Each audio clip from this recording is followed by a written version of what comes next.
On the heels of releasing this story, I wanted to emphasize just how touching it was for me to see Erica Kirk stand on stage in front of those 74,000 people in a stadium and say that she forgives the assassin who killed her husband, Charlie Kirk. I actually took this photo standing right in front of her when she did that, and I wept. The people standing next to me also wept. In the couple days that followed since that Sunday, it dawned upon me that equally as important as forgiving those who trespass against us is for those of us, the living, to achieve justice and accountability for the bad actors behind the scenes corrupting this country.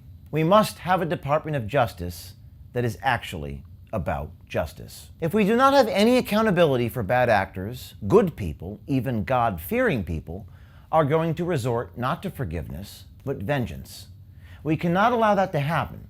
And the only solution is exposure, journalism, sunlight, as the best disinfectant. When the leadership in our government is not forthcoming and transparent about matters they should be, you will see men on the front lines, men on the inside, like this Glenn Prager guy, who are familiar with the files, familiar with Epstein, familiar with who's on the airplanes. Indeed, he's the guy who actually interviewed all the victims in Palm Beach. Well, you'll see people like this be forthcoming and honest when their leadership isn't. I recognize Prager's life is now changed forever. You might be tempted to focus on that and focus on him personally.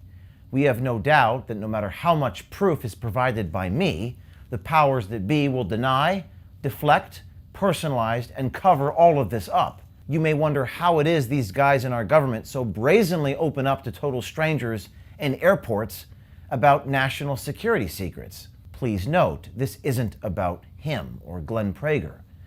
It's about opening the floodgates of honesty from other men who are just like Glenn Prager, but who never wanted to be involved.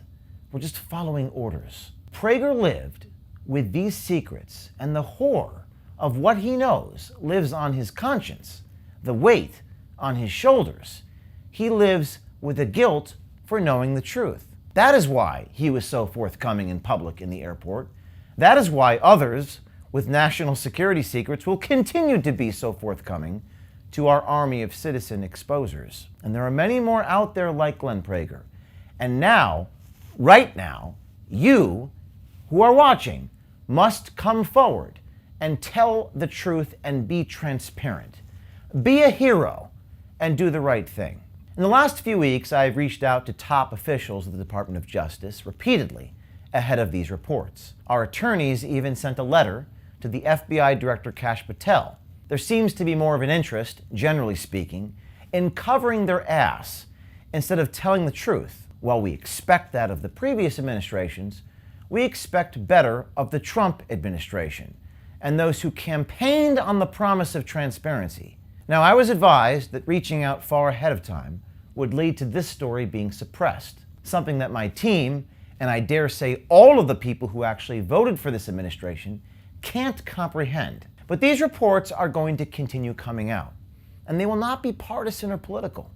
They're going to cut across the political divide, because this is not a political mission, and I am not a political person. It is my mission to clean up society through transparency, accountability, and the truth. I wrote last week, the legacy of Charlie Kirk is to do the right thing for the right reasons. And reflecting on his legacy, I saw a remarkable change within him in the last couple years, but especially the last couple months of observing him from afar and also knowing him personally. I reached out to Charlie to solicit his advice ahead of this story.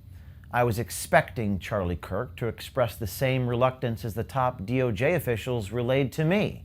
The same officials that Charlie, no doubt, in some part or in some way, matter, shape, or form, helped to get their jobs in the first place.